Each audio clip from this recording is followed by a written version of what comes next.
Welcome. It's this week's episode of Crimepedia. Yay! I am your host, Yay. Cherry. Yay. And we've got with us, as always, the lovely Morgan. Hello. Hello. I'm glad it's this week's episode and not last week's episode. Because if it was last week's episode, I missed it. It's this week's episode. This week. Not last week's, not the week after, but this week's. And thank you to everybody who has given us lovely reviews, which has been amazing to read them. It's been really nice and we really appreciate it. So if you're feeling generous today, go over to wherever it is you listen to your podcast and give us a good review because it helps us a lot with our little podcast. So that would be great. Thank you. And we've also got some other thank yous to do, haven't we? We've got some shout outs to do this week. We do. We're trying to get through all of our shout outs to all of our lovely listeners. So we've got Samantha. Hello to you, Samantha. Thank you very much for being in our Patreon crew. Also Erin. Hello to you, Erin, as well. And also Mark. Yes. When we have Paige. Hey, Paige. Thank you, Paige, for joining Patreon. We have Sherilyn. We have Taylor. Lindsay. And last but not least, Sonia, thank you for joining our Patreon and joining our little crew. And so we had a live video, didn't we, on our Patreon, which was really fun, really, really fun. We didn't have any plans going into it, but it worked out. Yeah, it was really a lot nice. of fun though. So we went over. We talked about crime scenes. Brian Schaefer a little bit. Yeah, we did. Yeah.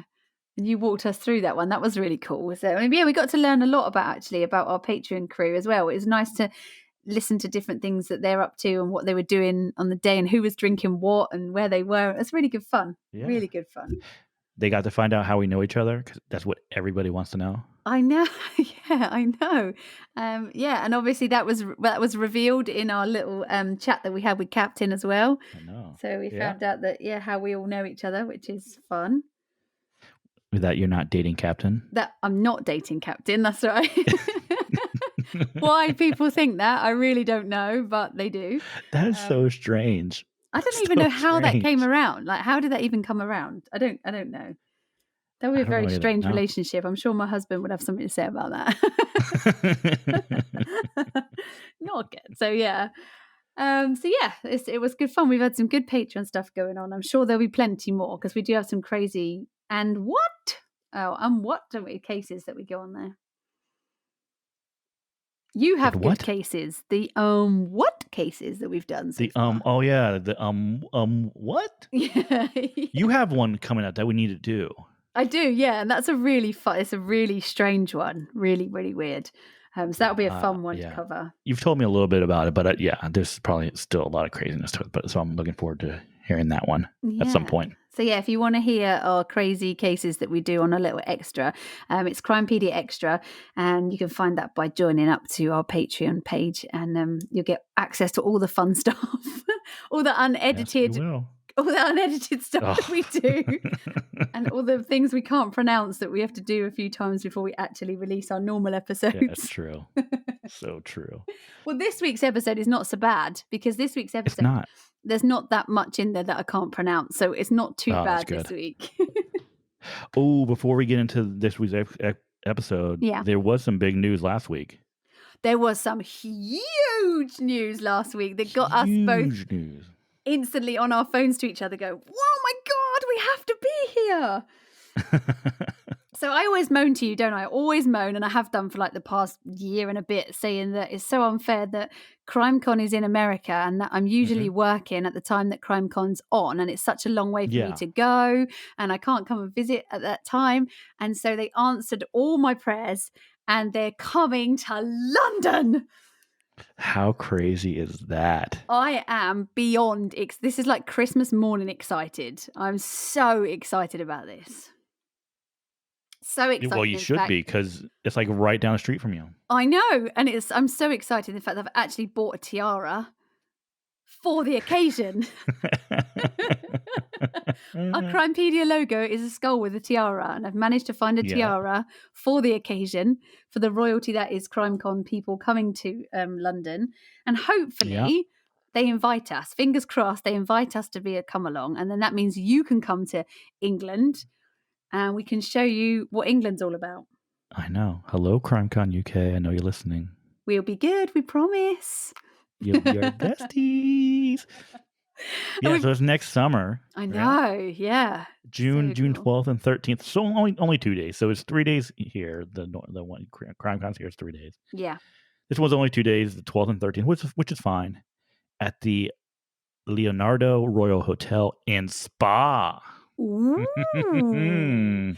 How Excited. fancy is that? It is very fancy. Now, the reason I can't come to Texas next year is because one of my very best friends, who is a listener of our show, is getting married. And I'm making her wedding cake. So there will be no Texas for me. So I can't make it and then run. So I'm going to have to forfeit next year's Texas one and come and visit Texas another time. But hopefully we can get to the London Crime Con and meet everybody and say hi. And there's lots of people that are saying if we're there, then they're going to buy gold passes so they can come and see us. That's exciting. Ooh, I'm just looking at where this is. It looks like it's actually in a pretty good location. It's really posh. It looks really nice. It's right by St. Paul's Cathedral. Yeah. So we definitely have almost right across the street. Nice. We have to Cherry and Morgan that one right up. Ooh, I'm looking at some places around here. We need to go to the Paternoster Chop House. That looks good. Straight away, you're thinking about food. Straight away. Ooh, Ping Pong Bo Bell's house. That looks good. That would be nice. I wonder if they do jelly deals there, because that's like a London delicacy thing. It's a good old... I don't think I'd like to try that. Huh. Yeah, I definitely need to try to make it there. Yeah, because if you stay an extra few days, then I can take you to like Buckingham Palace and we can go and do the whole tour. And take you to the Sherlock Holmes Museum as well. That'd be cool. That was really cool. Like yeah, and we can do like the Ripper tour. That's cool. Yeah. Ooh, so much we can do. I know. And I can visit my sister. Yeah, we better get that in somewhere if you're coming all the way over. I know. Could you imagine if I went over there and I never did go visit my sister who lives in England? She wouldn't be very happy, would she? She'd be so mad. That's right. Like, sorry, Molly. Well, we could always go and hang out with all the Crime Conny people, all our favourite podcasters. We can meet up and we can have a drink. No drinking competitions. This whole Bob Ruff and Captain thing. No drinking competitions this time. No. We'll do it. Who would you like to meet? Who would be somebody you would like to meet that you haven't already met yet? Or have you met somebody already podcasting that you'd like to meet again? That's a good question. Podcast wise, I don't know. The guys from Generation Y are really cool. So I met them last year in Norway. Oh, okay. So hanging out with them, if hanging out with them again would be cool. Is that Justin? Is it Justin from Generation Y? Justin and Aaron, yeah. I don't know. What about you? I'd quite like to meet. I'd quite like to meet. What's her name? Gillian from Court Junkie, because I like her podcast. So, and she's a girl, and so it's a whole girl podcasting thing. So I'd like to meet her. Also our friends from Paradise After Dark. I haven't met Lauren and I haven't met them yet, so that would be nice to meet them. They're a hoot. They seem really lovely, so I'd quite like to meet them too. So that would be quite nice. Yeah, absolutely. There's probably loads. I know there's probably loads that I'd love to actually catch up with and chat to. So yeah, it'd be nice. Be really cool. So fingers crossed. Hopefully they invite us, and hopefully we can come to CrimeCon in London with you, and CrimeCon have a bit of fun, which would be great. Please let us come and play. Invite us. Hopefully they hold a CrimeCon England. Hopefully they do it CrimeCon UK in future as well, because that would be quite cool. Yeah. So maybe if not next time, then we can go next time. Mm-hmm. I'm sure they will. I'm sure it's going to be a huge hit. I think so. Because perhaps also people in Europe that can't get to America for the crime cons, because then come to Europe because it's a bit easier, then come to London, which will be really cool. Yes. Okay. So here's this. So we asked about podcasts. So we've only had a few cases. Would it be anyone's families of cases that we've done that you'd want to meet? Oh. Who would you want to talk to? Sit down and talk to? So there's a case coming up that I'm going to be doing that I've really got really into. I don't know why, for some reason. I think probably because the victim's mum is so lovely, really lovely. And I would really love to meet her and give her a massive hug and have a cup of Yeah, tea yeah. with her. And that's a case that we're going to be doing shortly. That would be probably, out of all the cases so far that I've looked at, Mm, that would be the person that I'd really like to meet and give a massive hug to. yeah, that'd be good. Yeah. What about you? That'd be really good. Mm, I think for me,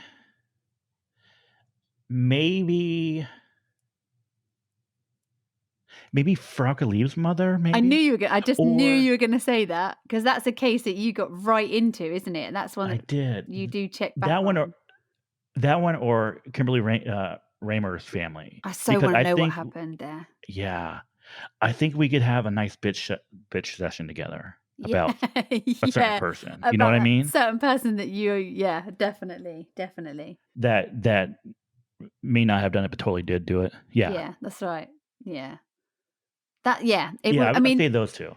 it would just be with the cases that we cover. I think that it's very easy sometimes to forget that this is actual real life for these people, and that it's Mm, a yeah. horrible thing that's happened to them. And Mhm. I would like to hug all of them, to be honest. I would like to Yeah, I just definitely. want to help them fix things. I just want to help them get things Yeah. in order so that they know what happened. Ooh, here. This might blow your mind, right? So we had you. I probably didn't consider this. You definitely didn't consider this. What if we're at CrimeCon and someone walks up to you and says, "Hey, Cherry, I'm Ben Bellamy's sister." Oh, That would be cool. I would love to know more about him. I would love Yeah. to know, like, all about where he's from, what he did, Mhm. why he was on the trail. Yeah. Yeah. Oh, wow. Can you imagine? Yeah. Like if she came up like, "Hey, I didn't know what happened to him, and then I heard your podcast, and then you know, we able to find him, and we brought him And home." now, That'd be yeah, awesome. that would be really, really awesome. And then I'd like to know more about him, because Yeah, yeah, that's yeah. probably my case, that as well as Brian Schaefer, that's the one that another one that I just can't let go of, that one. Um, I want to know who he is. I want to know what he did. What kind of guy was Yeah. he? I'd like to, yeah, that would be amazing. Wouldn't that be so cool? That'd be really, really cool. Oh, can you imagine though, if somebody came up to you and went, "Hi, Morgan, I'm Brian Schaefer," and I'd be like, "I told you." "Ah, you're not supposed to be here. I told you he was still alive. You're not supposed to be here. I've been living in Italia. Hey." Yes. Oh, brilliant. You Oh, can imagine, can't you? You can imagine. I'd poop myself right there and then. Like, "Oh, no. What are you doing?" That is, yeah, that's another one. Don't get me even started on that case. I will never shut up about that one. Yeah, that's where you're taking me when I visit. We're going to Ugly Tuna Saloona. Yeah, I'm gonna show you everything, yeah. I'm going up those escalators. I'm going to have a good old nose round. Yep, absolutely. Oh, so funny. So funny. So this week's case then. This week's case is a case, it's already solved. So, again, it's not one of the usual ones that we do that is unsolved. But I wanted to do this case purely because at the moment, this is huge in the UK, despite being a case that has been long since finished and has been over for a long time. But we've now got a TV program that has just come out on TV here called Des. And the part of the subject of this, Dennis Nilsen, is played fantastically by David Tennant, and it's one of these programs that now everybody is talking about this at the moment. He plays an absolutely blinding impression of the real Dennis Nilsen, and it's a very strange case. You may already know the name. It may be something that a name that you already know, but I don't know if you know the full case details about this, because it's actually mind blowing, totally mind blowing.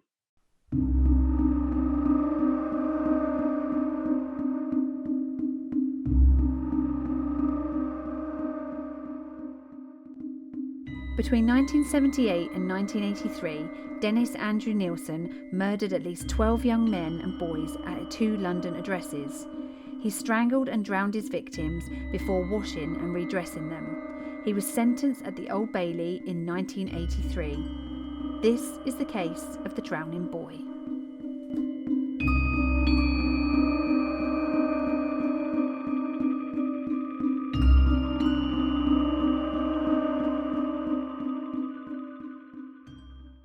So, Morgan, this is this week's case. As I said, it's about a guy called Dennis Nilsen. I'm guessing, obviously, you already know about his case.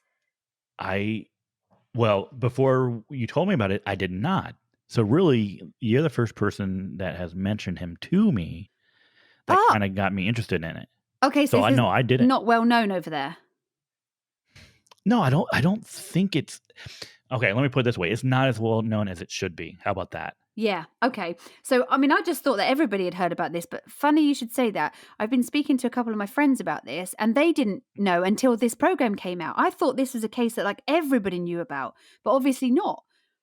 It's crazy. I mean, when you tell us a story and we go through it, there's no reason that this shouldn't be one of the most well-known cases out there, right? Now, see, this something case along the lines of BTK, definitely, something along the line of Ted Bundy, something along the line of any serial killer you can think of. This goes right up to the top. Yeah, and this is obviously this has been brought to light for a lot of people that don't know about it purely because of this program. It happened when I was before I was even born, but I've always known about this. I don't know why, but I've always known about this case as far back as I can remember. But maybe not then. So hopefully this will be something new for you guys. I have a theory on why it's not as well known that I'll touch on when we get to the right point. Okay. But I have a theory on it. Okay, cool. All right. Right. So I'll start. So what I've done is basically I've gone right back to the beginning. So this guy, Dennis Nilsen, was born on the 24th of November, 1945. Now, he was born in Scotland, in a place called Fraserburgh, and that's in Aberdeenshire in Scotland. His father was a Norwegian soldier, and his mother was Scottish. And his mother and father had, his father was away quite a lot working, and he came home every so often, and it seemed to be every sort of other time he came home, his mother got pregnant and then they had kids. So you can tell what they were up to when he visited back home. They divorced, though, in 1948 because his mum said that she kind of rushed into marriage with his father and it didn't really feel right. And obviously, because he was away quite a lot of times, like it's in the military, when somebody's away a lot, the relationship's quite perfect, but when they come back, things are a bit different. And it was kind of like that for these two. So in total, they had 3 children. They had Olav Jr., they had Dennis, and they had Sylvia. And Dennis was a very quiet child. So he's known to his friends as Des as he got older, which is the name of the TV program, if you've seen it. But his name was actually Dennis. He was very close to his maternal grandfather. So they spent a lot of time together. And looking back on things when he was interviewed, he said that the time he spent with his grandfather was possibly the happiest times of his life. And they went on lots of walks together. And he describes that part of his life as being really contented and happy. Now, his grandfather, he describes his grandfather, and this has come from sort of subsequent interviews with him, documented interviews. He describes his grandfather as his great hero and a protector of him. And I'm not sure really why he actually describes him like that, because it's a strange thing to describe your grandparent as a protector. So I wonder if that's, something was going on that perhaps he wasn't disclosing. Was his mom not motherly? Is that what he means? Well, he does. He moans quite a lot. When you look back into his younger years, he moans quite a lot that his mother favoured the other children, that they got more attention than he did. So I think he had a really close bond with his grandfather. And obviously, his dad's not there, so he hasn't got that father figure in his life. But he's got his grandfather. And in 1951, his grandfather was fishing out in the North Sea, that was his job. And on the 31st of October, he had a heart attack at sea and died. He was only 62 when he died, so he wasn't really an old guy. But obviously, fishing in the North Sea, I would imagine, is going to be a pretty hardcore job. So he'd have to be pretty fit to be doing something like that. Um, but they brought back his body to the family so that the family could bury him. And his mum asked him if he wanted to see his grandfather when he brought him back. I don't know how long it takes to get back from the North Sea with a body, but Yeah. he did go and visit his grandfather and did see him in his open coffin. And he said that Mm. his mum kind of said to him, "Look, he's in a better place now. You know, he's at peace and he's fine." And I thought, that's really weird to take a kid in. Well, maybe it's just me, but I would have thought that's quite strange to take a child in to see Yeah. somebody like that. Okay, so like I said, like I didn't know about this case until you told me about it. So I Mm, watched one documentary on it, which was really good. mm, And this whole episode with the grandfather is so strange because yeah, it's not even like they took him to the funeral home to see him in an open casket. mm. He was at their house, like In in their their front house. room. Yeah, yeah. And then, yeah, so that's really, really creepy. And they Mm. didn't even like prepare him. So So he when was they just said, "Hey, you want to left. see your Yeah, grandfather?" yeah. He didn't know that he was even dead. No. And so they walk in and here's a dead body. Mm. And they said in this documentary that when they saw him and they said like, "Okay, he's in a better place now," or whatever. Like the one thought he had was, "Well, why didn't he take me with him?" Oh, that's Which horrible. is terrible. Yeah, yeah. Because he's so close with his granddad and he spent so much time with him. And so, as a young kid, and they're saying, oh, he's gone off to a better place and he's peaceful and he's happy. I can see why the kid was thinking like that. But I think that's quite traumatizing for a small child. To have a body in the house. And obviously, he died at sea. So that to bring him all the way home. Mhm. And then he's just Well, there yeah. in an open I mean, we don't have a lot of open casket funerals here. I know that you do over there, don't you? It Yeah, happens yeah. quite a Yeah, we lot. do. See, we don't do that as a normal thing. You can go and visit your loved one in the funeral home, and that's when you can see them open casket. But we don't actually have the funeral as open casket. We don't have that kind of Oh, stuff. yeah. Yeah, well, usually here, they'll do have open coffin during, like, the wake. Oh, okay. So, like, during the actual funeral, it depends. It depends on where everything's being held, right? Mm. But normally they would have, like, a wake or whatever the showing the night before or something like that usually. Oh, really? Yeah, and so you go the night before to the funeral home, whatever, and that's where, the open casket and everyone just kinda stands around and you just kinda say your goodbyes, and then when you actually do the funeral, y usually it's closed for the most Right. part. Yeah. Yeah. How So, it's like, interesting how different it is. It's that's quite mhm. interesting. That is quite good. I'm not a fan of open caskets. I mean, No. I don't like it. I mean, I think the last one I went to was my best friend. We've been friends since we were, like, 4 years old. His mother passed away Aw. from, cancer, and so Mm, I went, and she was basically like my second mom. that's right, And yeah. but, like, it took me forever. She had, like so at the showing the night before, it's like it took me forever to walk over there. Like, I could see Mm, her, yeah. but I couldn't actually, like, walk over to her for, like, the longest time. Mm. I I think it don't depends like on it. how you handle it, isn't it? So I've Mhm. I think I've been to what, 1, 2, 3, all of them. I can remember all of them. I think 4 people I've been to see an open casket before the Yeah. funeral. So, but it's one of those things that I always say to people when they ask me, "Is that something that you would recommend?" I say, "Well, it's one of those things that you'll never get out of your head. Never." No, no, no, I yeah. still remember visiting my nan. I can still remember the look on her face. Not that it was Mhm. horrific, but I can still remember it. Like that was when I was 16, and I can still remember it as clear as the day I went, Yeah. And the which is strangest yeah. part about it is even though you know that's them, right? Yeah, There's something uncanny about it where it's like, yeah, it's them, but it's not. but it's not, yeah. But, like, sometimes I've been to a couple where they just look like they're fast asleep. They just look like they're sleeping. It's not until you sort of touch them that Yeah. you realise that they're not. Mhm. And I sort of always expect them to, like, open their eyes or sit up or, and it's a strange thing, and I'm not I think here, we like, my parents, my mum wouldn't visit her mum. She wouldn't go and see her, but I felt like I had to, and the same with, my grandfather, and she said if ever anything happens, I'm not going to go and see him. It's just Yeah. something she just can't do it. but I feel like I almost have to.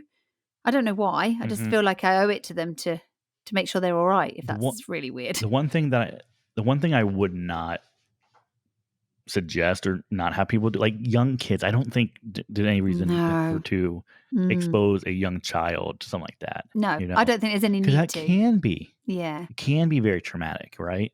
And especially when they don't really understand the That's concept of right. life and death. Yeah. And this is what seems to happen with him. I reckon that's quite traumatic. Mhm.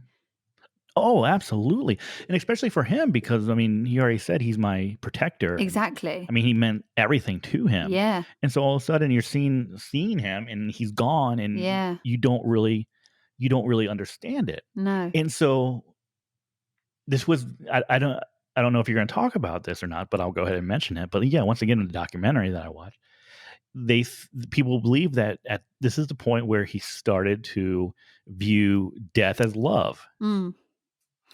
Because And this is why I wanted to start at the very beginning, because I think that there's a lot in his adolescence and in his young life that explains, or at least gives you an idea when he's older and the things that he does. It kind of like you look back and go, whoa, there were signs of this when he was a child. There's definitely yeah. signs. Mm-hmm. And obviously you don't expect your child to become, if they're acting a bit weird, you don't expect them to become a multi-serial killer. But Yeah. it's, when now looking back, there's definitely signs from when he was a kid. Definitely. Oh yeah. He was very resentful of his mum because he said that she gave a lot of attention to the other siblings, but he became very withdrawn after his grandfather's death. And he didn't want to take part in family occasions, and he didn't want to be part of the family. And he didn't really participate in anything family related. And I think that was kind of like, it happened once his grandfather passed away. And I think that's like a sign of like a depression and grief almost. Oh yeah. He totally withdrew from everything. From school, he was very withdrawn, very quiet. And he was very close to his youngest sister, Sylvia. So they were quite, out of all the family, it was him, his brother Olav, and his sister. And he wasn't very close with his brother. His mum later remarried. Obviously, we know that she got divorced from his dad. It doesn't really mention his dad very much at all after the point that they sort of divorced. But she remarried and she had 4 more children. So after remarrying his dad, his stepdad, they went on to have 4 more kids. That's 7 kids in total. Ooh, well, That's I should say ooh because my parents had a bunch of kids, but yeah, that's a lot. But that's a lot of love to go around, isn't it? And if you're already feeling a little bit pushed out by the other 2, then when you've got another 4 to add to that, I wonder if maybe he felt really pushed out by that. They moved to a place called Strichen in 1955. And Dennis, he did originally really resent his new stepdad, but he grew to respect him because he was very disciplined and very thorough and very straight to the point. And he said in subsequent interviews that he sort of ended up admiring this guy's kind of direction and how he sort of handled things. And really, there's not that much really that that I could find that speaks very much about his stepdad, other than the fact that he didn't like him to start with, but eventually did.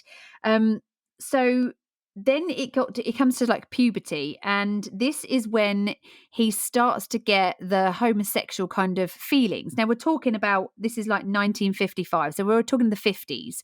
So homosexuality isn't something that's widely talked about. It's not something that's open with everybody. And he began to be quite confused because he was quite shameful of the way he was feeling, which I guess was part of how it was back then.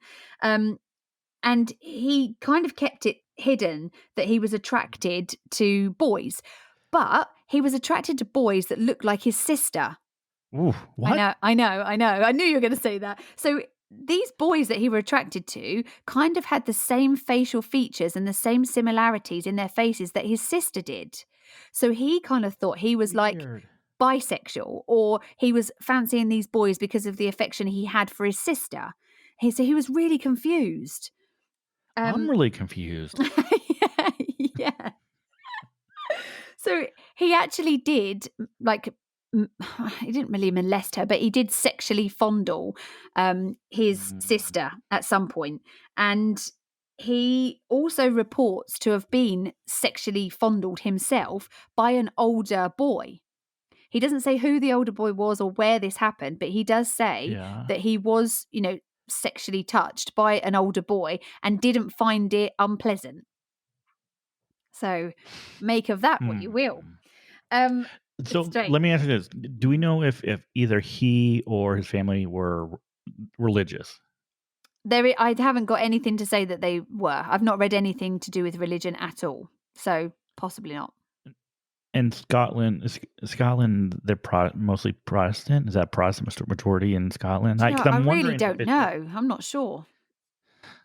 well, okay, at this time, I don't think homosexuality was really accepted No, anywhere. But I anywhere. I wonder if it was like not accepted more so where he was, right? If Mm, it was mm. a heavily religious area.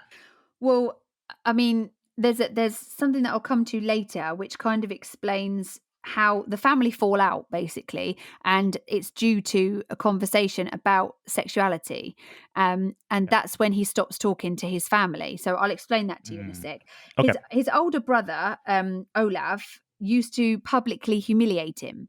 So in Scotland, they use the word hen for girl. So they say like, "Oh, Okay. how are Yeah. you? How are you, hen?" That kind of thing, or she's a wee hen, that kind of stuff. Hmm. And so his brother used to publicly sort of call him a girl because he would say like, "Oh, he's homosexual, he's a girl," and he used to do Hmm. that in public, which is really mean and really horrible.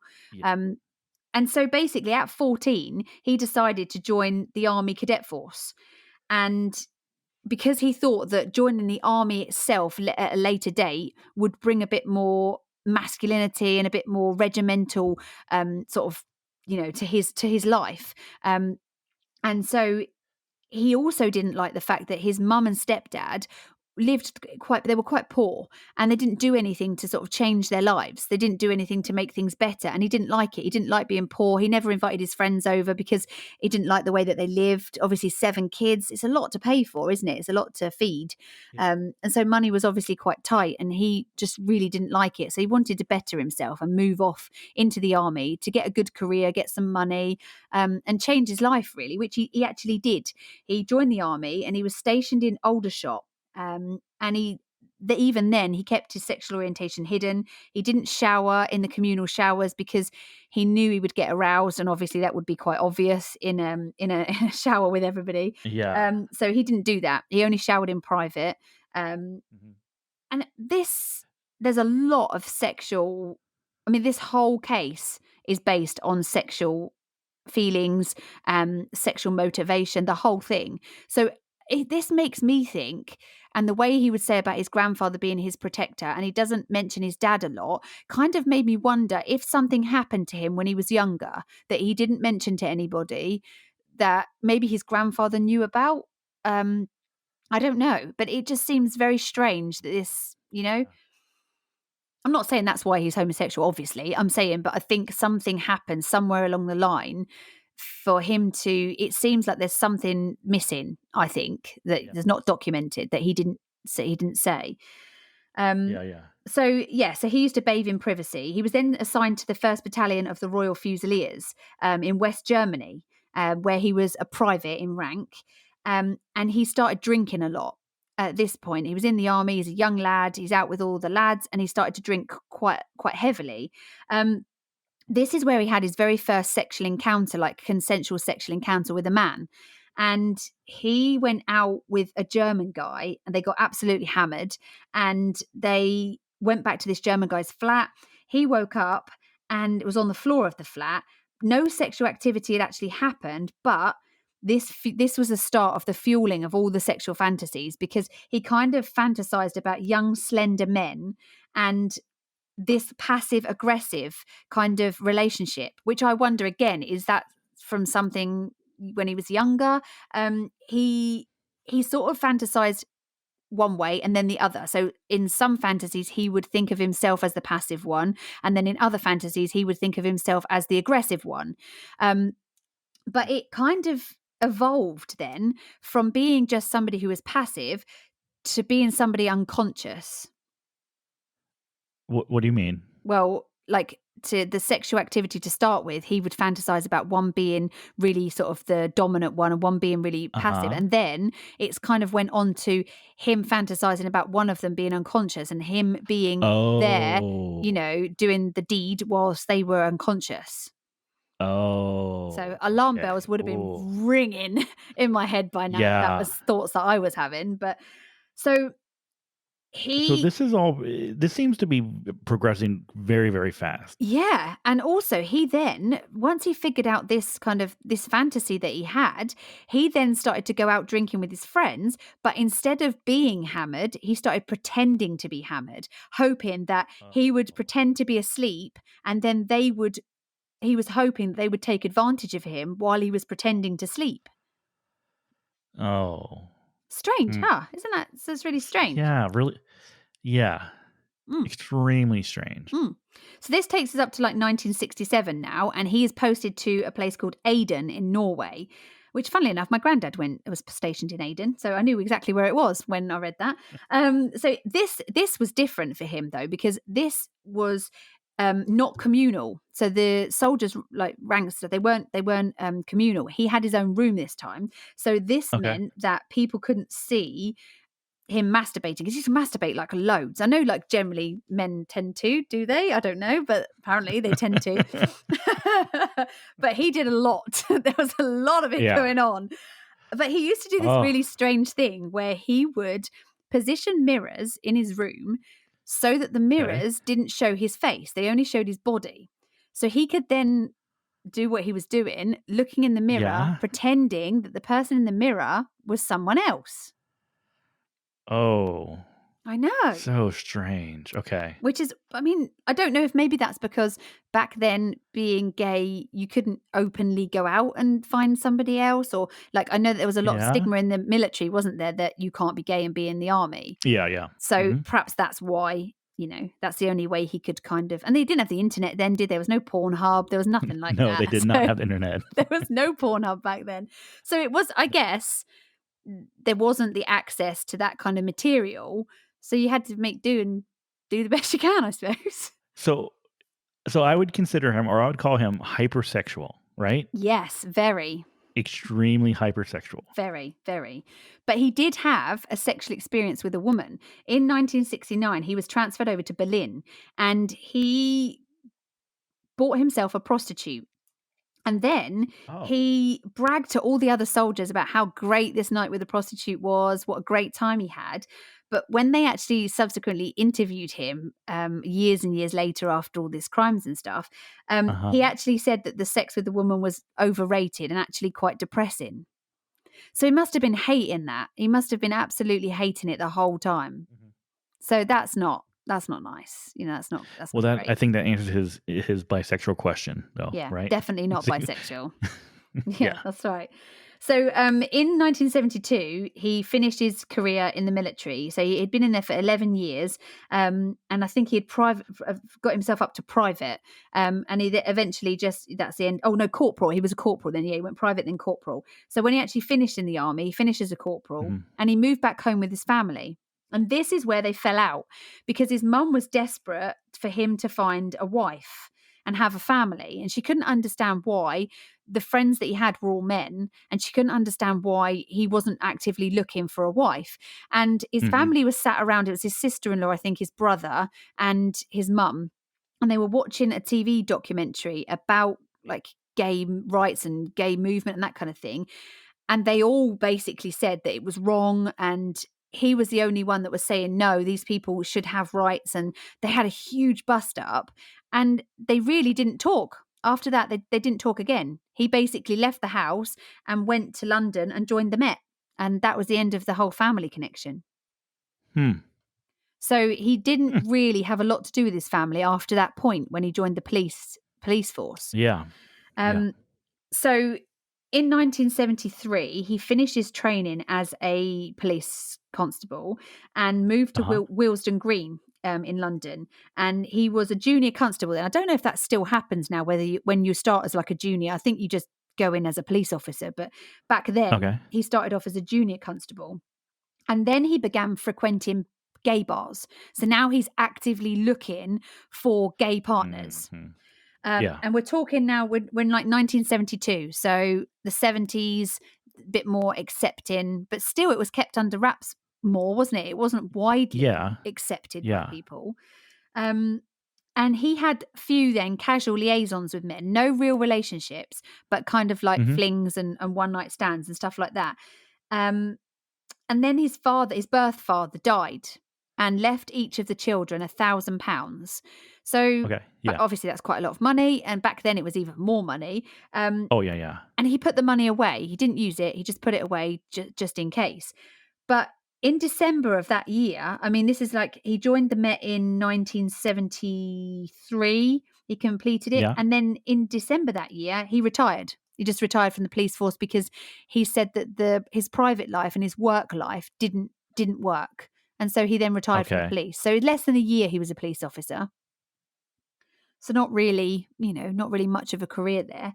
And then in 1973 through to 74, he was a security guard and a civil servant. So he's kind of gone into that, the security aspect. I mean, he's been a soldier, so he's not, he can look Yeah. after himself. He's been a soldier, a police officer, now a security guard. And then he moved to be a civil servant, which is the job that he was in when he was arrested. So this is Mm-hmm. 1979. He was promoted to executive officer and was transferred to a job centre in Kentish Town in London, and that's where he stayed. That's where he worked until he was arrested. So from his jobs, it sounds like he's the type of person that likes some sort of control. Yeah, it seems like it, doesn't it? I mean, it's all the jobs are regimented, military, the Mm-hmm. police force, security. It all seems to be jobs and in the military, he was a cook. So he was actually a Yeah. Yeah. chef Yeah. in the military. So he cooked for like, Mm-hmm. hundreds and hundreds of people. So he wasn't like an infantry running around soldier. He was a cook in the army. So, but he was in for 11 years. Mm. So he obviously enjoyed it. Yeah. Yeah.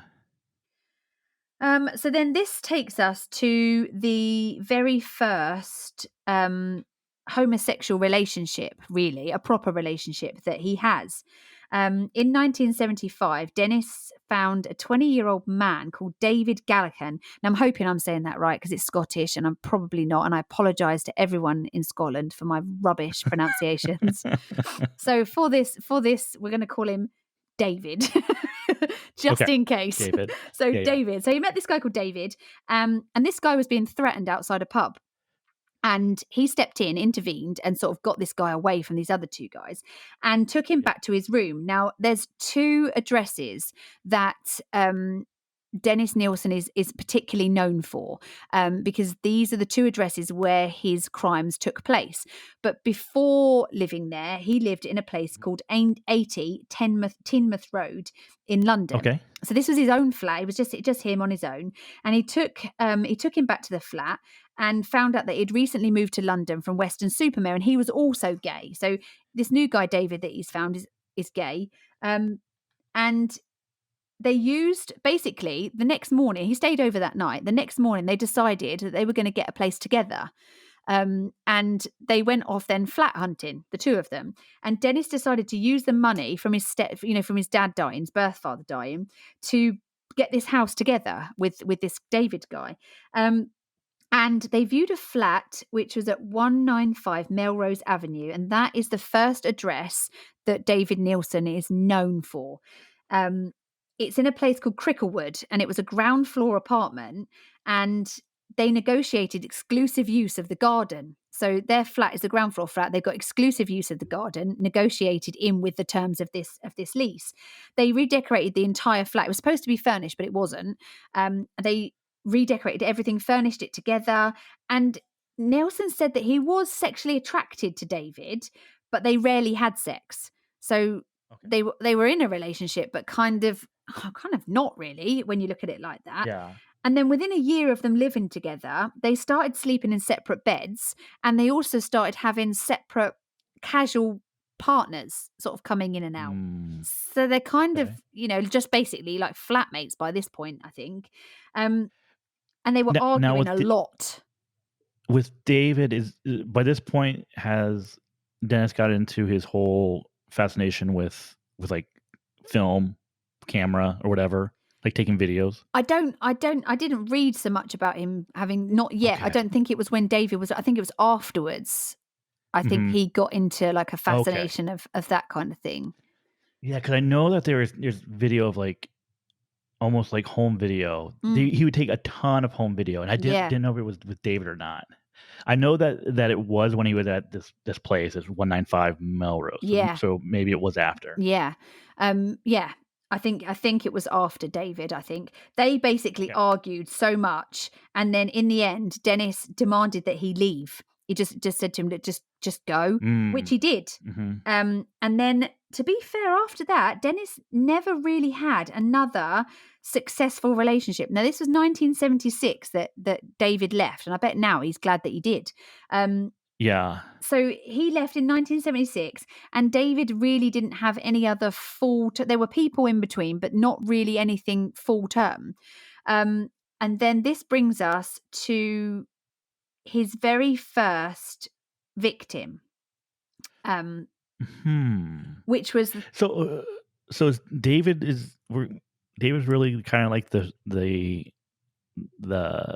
the catalyst for all this, maybe? I wonder, yeah, I wonder if Because maybe, because he how didn't long do were they anything. together? Well, they were together for quite a while. I mean, they moved Like in, 3 years? yeah, years. They moved in 19, well, they met in 1975, and then in 1970, so it's a Oh, year, okay. no, a year. So in So a year. 1976, he So told him to okay, get they're out. together a year. Okay. Yeah. So Yeah. within a year, they started arguing. He didn't like the way he behaved. They didn't get on. And then he told him to leave. So yeah, a year they were together, but strange. And what's the time between David leaving and his first murder? 2 years. So Okay. within 2 years, so it's reported in various different ways that he kind of, I mean, a lot of this information comes from um, talking to David Nilsen, and him. Basically, he just blabs everything. It's like you've just opened this floodgate, and he just says everything. He doesn't really keep a lot back. He's very forthcoming, and it's quite chilling to watch when he's explaining what he does, and he doesn't really understand why he did what he did. So this brings us to what he actually did. So on the 30th of December 1978, Dennis met a 14-year-old boy called Stephen Holmes. Now, Stephen Holmes was in a pub in Cricklewood called the Cricklewood Arms, and he was trying to get alcohol unsuccessfully. And Okay. Dennis basically I said was to like, him, wait, why is a 14-year-old doing it in a pub? I know that you guys yeah. drink early there, but not 14, right? Well, no, he was trying to get like this.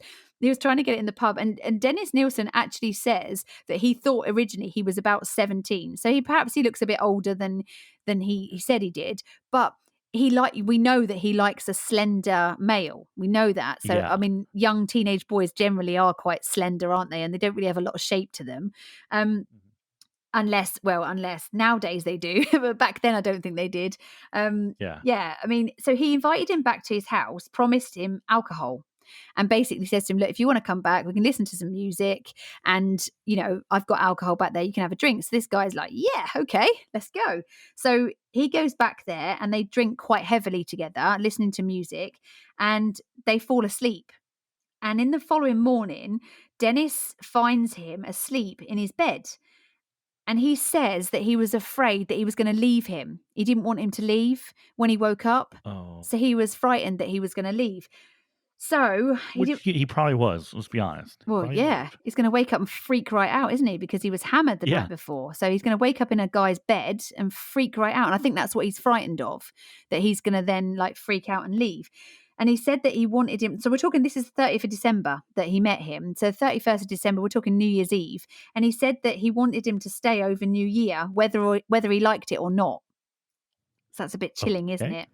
Yeah. So he strangled Stephen with a necktie, which kind of seems to be his tool of choice for these murders. And Okay. he strangled him until he was unconscious, and then drowned him in a bucket of water. And this is something that you'll find that he does quite a lot. And if Mhm. you are of a sensitive disposition, obviously you probably wouldn't be listening to a podcast like this. But let me just warn you, a little trigger warning: there are a lot of details in these crimes that I'll give you, and if you don't want to listen, you might want to fast forward a little bit until we've got over that. But I'll try and be obviously I'm not going to give you everything, but I would try and be as, discreet as I can, and not sort of dwell on it so much. Dennis then washed Stephen's body in the bath before he put him back into bed, and then fondled him whilst he was in bed. He then masturbated over his body twice before the rigor mortis passed, and then put him under the floorboards in his house, where he stayed for 8 months. Oh no. Yeah, 8 months he was under the Oh. floorboards. Mm-mm. So after the 8 months, he took him out and put him on a bonfire to get rid of him. And his sort of choice to do this, to hide the smell of the body, would be to put tires on top of the bonfire, Uh-huh. which would mask the smell of the burning flesh. Yeah. Now, I remember this part. All right. So the other part to this quote unquote bonfire that he did Yep. is like the neighborhood kids would come over and like, Yeah. hang out with the bonfire. Like they thought it was like so cool Yeah. that there was a bonfire. Like they would dance around and like kind of not playing Yeah. the fire, but you Yeah. being kids. Oh, so creepy. And he So said creepy. that the kids dancing around the bonfire, he said that this was an image that he sort of kept in his mind. It was quite like demonic, like children dancing around the dead body, not even knowing that there was a body in the bonfire, which is really creepy if you're one of those kids, to know that you were kind of like, because it's, it's cool when you're a kid, someone's got a big bonfire and they got tires on it, and it's, we all love bonfires and stuff like that. So it was quite cool, but obviously not realizing that there was a body in the bonfire. I'm surprised he was able to do this in the middle of London. There's a right? lot. There's a lot you can get away now, with. Yeah, in any city now, if you ever have a bonfire, and especially if you have a bonfire and you're throwing tires on it, Yeah, I'm sure the fire department and police will be there in like no time. I don't know really. I mean, now if I was to have a bonfire in my garden, nobody would think. They'd probably moan that their washing's still out or something. Yeah. But I think maybe it depends where in London. It depends. Like then it wouldn't have been as built up, so perhaps now you wouldn't get away with it. I think there's a difference between having like a little like a fire pit, right, where you're burning some wood, and having a bonfire where it's hot enough and big enough that it's burning a body, right? And also, especially how if did you he have get it out tires there? on it. Like how did he get the body out there? Because at this point, he wasn't dismembering bodies. At this point, he just, there's nothing to say that he dismembered that body. He just literally put him on the bonfire and set fire to him. So that's really strange. So this then takes us to this is the first sort of place where onto sort of 195 Melrose Avenue. So there's two places that he's known for. There's Crawley Gardens, 23 Crawley Gardens, and then there's 195 Melrose Avenue. So I'll tell you about Melrose Avenue first. So on the 11th of October 1979, he attempted to murder a student called Andrew from Hong Kong. It was called Andrew Ho, and he was from Hong Kong. And he attempted to strangle him, but he actually got away from him and called the police. He actually got away and called the police, and Dennis was actually investigated for this, but nothing came of it because Andrew Ho decided he didn't want to press charges. So it was all dropped and it was all forgotten, basically. Oh, no. Yeah. So, I mean, even then he got away. Got off really lightly with that, because that would have been quite, he didn't get done for attempted murder or anything like that. Yeah. And it's kind of Dahmer-esque, isn't it? This is I know, really Dahmer-esque. It is. Besides the whole like not eating the bodies or whatever, but besides that, it is. Yeah, it's really similar, isn't it? Really similar. Yeah. So in 1979, this first one, October 1979, when he attempted to murder Andrew Ho, and he got away with that. In 1979, in December, he strangled a guy called Kenneth Ockenden. He was 23, and he was a Canadian student that was over here on like visiting, and he stored him below the floorboards. Now, I'm just going to let you know there are a lot of victims, and not all of the victims are identified. So I'm gone through as many as I can, but I can't go into great detail of all of them because we would be here for hours and hours and hours. So I have kind of skipped through a few. His third victim was 16-year-old. Yeah. I was going to say, Dennis does have friends, right, that are going over to this place. Yeah. Where there's dead bodies under the floorboards. Yeah. But they would all like basically say, attribute the smell to like the condition of the house, right? So it's Yep. probably like Yeah. rot and mildew Yeah, it from was the very house being run so down. old. Yeah, there was a really old house. And when they used to come over and see him and stuff, they would kind of like comment on the smell, but he would kind of put them off by saying that it was just because it was old and there was a lot of damp and that kind of stuff. So, God, can you imagine if you were one of his friends that came No. over? Mm-mm. No. Now That'd be knowing so what that smell disgusting. was, it would, wouldn't it? Yeah. Oh, Eesh, it's not good. couldn't do it. So his third victim was a 16-year-old called Martin Duffy, and he was strangled the same again, strangled again. He was then, this is another one I find really strange. He was put back into bed, and then he was repeatedly kissing and caressing him whilst he was dead, obviously in his bed. And then again, he was masturbating whilst he was sitting on him this time. So now he's like masturbating while he's on the body. And then he was put under the floorboards again. As soon as he started to bloat, then he was put under the floorboards. Yeah. Yeah, because he would like basically pose the bodies, right? Yeah, and Either take in a photos. chair Yeah. or Yeah. and so he would keep them around in those positions, or Yeah. as company Yeah. until they started decomposing, or the Yeah. decomposing got too bad. Until they started to see signs of decomposition, he would then get rid of them under the floorboards. So we're talking bodies as well under the floorboards. There's not just body. I mean, one is a horrific smell. If you ever smell a dead body, it is rancid. And then to smell bodies, it must have been horrendous in there. Now they did smell obviously awful. So what he would do is this is disgusting. So this is a trigger warning for you beforehand. He would take the bodies out every so often. He would take parts of the bodies out from under the floorboards to look at. And obviously they were very decomposed and there was all sorts of disgusting things going on. So what he did was he placed deodorants beneath the floorboards with the bodies to try and mask the smell. And he then sprayed his house twice daily with an insecticide. No. Because of the flies and the maggots and stuff. No. How the hell do you go to sleep at night knowing that they are under there? Nope. See, I am really not a big fan of maggots. I can deal with all sorts of creepy crawlies, but maggots, I'm not good with maggots. This is the type of guy that if he was doing this now, he'd be spraying like Axe body spray to hide the smell, wouldn't he? Yeah. Wouldn't he? It would be the Lynx effect. It would be Lynx Africa in the house. You could get rid of it all. Oh no. So I mean this is properly messed up. Properly. Now, my initial thought is, what about the neighbours? He was in a ground floor apartment. So what were the neighbours must have been able to smell this, surely. The smell's going up, yeah. They've got to, I mean, you've got to smell it. It's disgusting. Now, what happened was eventually in 1980, he removed and dissected all the bodies of all the victims under the floorboards that he had killed since 1979. Now, so in the last year, he took all the bodies out of all the people that he killed, dissected them. The bodies. Yeah, and burned them and behind the flat in the communal waste ground. So this is obviously where he had the bonfire for that first guy. Yeah. And in 1981, so this is the last sort of bit at Melrose Avenue. In 1981, he strangled another unidentified man. So we don't know who this guy is. He put him under the floorboards and then killed further 2 victims. And his final victim at Melrose Avenue was a 23-year-old man called Malcolm Barlow, who again was strangled, put into drowned in the bath, and then was put under the floor as well.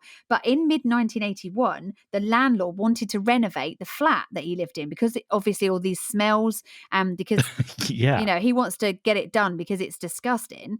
And Dennis initially said, no, it's fine. I don't want you to do that.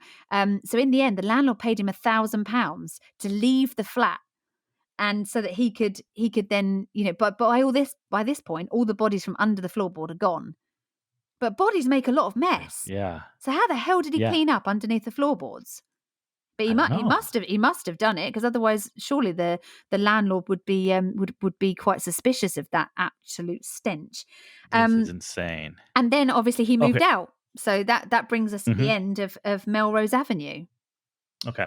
So before we go on, earlier I mentioned my theory on Mm. why this case is not well known. Okay. And as I'm sitting here kind of thinking about it, you we're talking numerous men Yeah. going missing, right? Yeah. And it doesn't seem like there's any well, we don't know. From my point of view and what I do know, it doesn't seem like there's a lot of concern out in the community about this, No, I think they're right? not. I think they're the sort of men that sort of they've not got families. They seem to be people that are off Yeah. on their own, really. hmm So this gets to my point. So now it's really 2 points: why this isn't a really well known case, and why there wasn't a whole lot of concern at the time. Yeah. And I think it's because of the community that it was attacking. It was gay men, right? Yeah. Yeah. So a lot of these men are, they probably have left families that were not pleased with their sexuality or whatnot. Yeah. And we're still talking late 70s, early 80s. While it's more prevalent, it still was not No, accepted that's in a right. lot of places. Yeah. And so I think that if this was a case of women or children being kidnapped and murdered or disappearing, this would be a much, much larger case than what it is. Yeah. I Definitely. think it's because it's gay men. It was kind of pushed to the side. Yeah. Yeah. I mean, And I it's think especially strange, at this isn't it? time, if you think about it, Mm. the gay community at this time was extremely transient, Mm. right? Mm. So you have a lot of people that are moving to London or any major city that has a gay community to live, and Mm. they fall in and out all the time. Mm. So it probably wouldn't be that strange for someone to just kind of disappear from the area. That's right. They've moved on somewhere else. Yeah. So they're not really sort of, they're not really sort of missing. I mean, I did read somewhere that he used to not he didn't have penetrative sex with the bodies. So he never actually penetrated the bodies as in like a necrophilia kind of way, even though he did do all sorts of other stuff. But I can't find hmm that I read it somewhere, but I can't find the actual word for it. There is a word for it, but he had sex with the bodies, but it wasn't in the usual way you would have sex. It would be kind of Yeah. like between their thighs. So Oh, he would have sex with them, but he wouldn't actually yeah. there's a word for it, but I can't find it, and I've looked and looked, and I Creepy can't as find creepy as fuck. That's what I call it. I don't know. It's very, very It's, strange. It's a very strange I mean, necrophilia in any case is mhm. strange. It's very strange. Now, was he having any other sexual relations at this point that didn't end up in murder? I think no. I think once he started the murdering and once he started this, hmm he didn't have relationships that didn't end in murder. But when he moved to 23 Cranley Gardens, there it was a top floor flat, it's an attic flat. So there was no access to a hmm garden and there were no floorboards to be putting things under. So there was less hmm chance for him to be murdering. When he was in Melrose Avenue, he could murder all the time and nobody knew what was going on. But obviously, in an Yeah. attic flat, you're kind of restricted as to what you can do. And this ends up being really his downfall. Yeah, basically, this flat is where it all falls apart. So obviously that takes us to the end of the murders in Melrose Avenue, and he's now been forced to move out. So now he's going over to Cranley Gardens. So in tomorrow's episode, I'll tell you all about Cranley Gardens and basically how everyone starts to find out about what's been going on over the past few years and how he actually gets caught and how it all unfolds because it's so much to get through. It's crazy. It is, but it's so good so far. So I'm really excited to see where you take us tomorrow. Yeah. So, yes, thank you very much for listening to us. We will be back tomorrow with the second episode. So, as always, be nice. Bye.